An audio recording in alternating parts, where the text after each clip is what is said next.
The people who created apartheid in South Africa must have been the physical manifestations of demons, the very embodiment of malevolence walking in human flesh. How else could one explain the cold, calculated cruelty that defined every inch of that system? These were not just men. They were vessels for something darker, something ancient and vile, something that thrived on suffering and fed on despair. They were demons masquerading as humans, cloaked in suits and ties, spouting laws and decrees that tore families apart, crushed spirits, and choked the life out of entire communities. These architects of apartheid, what else could they be but demons? No human heart beats in rhythm with such hatred. No soul that is truly human could look into the eyes of another and see nothing but an obstacle, an inconvenience to be managed, a lesser being to be dominated. These beings, these demons, knew no empathy, no compassion. They reveled in the suffering they caused, drawing power from the fear and submission they forced upon millions.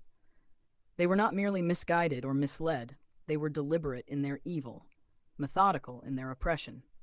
Demons are said to have a singular purpose: to corrupt, to destroy, to drag souls into the abyss. What was apartheid, if not a massive operation of spiritual and physical enslavement? It was a machine of misery, designed to strip away dignity, to reduce people to nothing more than their race, their skin color, their position in the hierarchy of a demonic world order. The people behind apartheid, if we can even call them people, were not just enforcing segregation, they were executing a plan to siphon the light out of humanity, to create a world where darkness reigned supreme.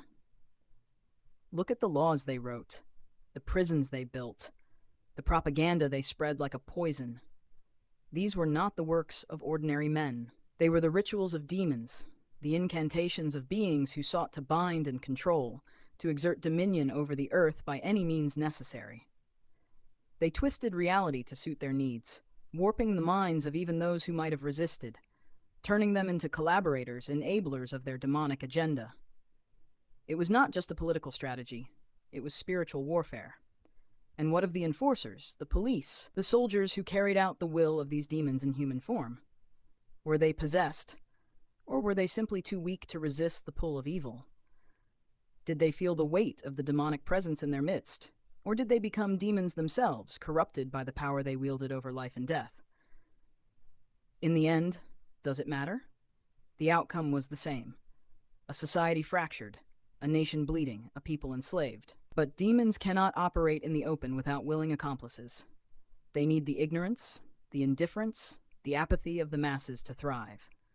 They need the so-called good people to stay silent, to look away, to justify their inaction with hollow words and empty prayers. These are the real demons, the ones who wear the mask of civility while enabling the horrors that unfold around them. They are the demons who smile and shake hands, who sign deals and make speeches, all the while knowing that their actions, or their lack thereof, feed the beast. The demons behind apartheid did not disappear when the system fell. They simply changed forms, adapted to a new world where their old tricks might not work as effectively. They linger in the shadows, in the boardrooms, in the halls of power, waiting for the next opportunity to sow division, to exploit fear, to tear apart the fragile fabric of humanity. They are the demons of greed, of hatred, of indifference, and they are always lurking, always waiting for us to let down our guard. So what does it mean to say that the people who created apartheid were demons in human form? It means acknowledging that evil is not just an abstract concept, not just a moral failing, but a force that takes shape and walks among us, whispering in our ears, leading us down dark paths.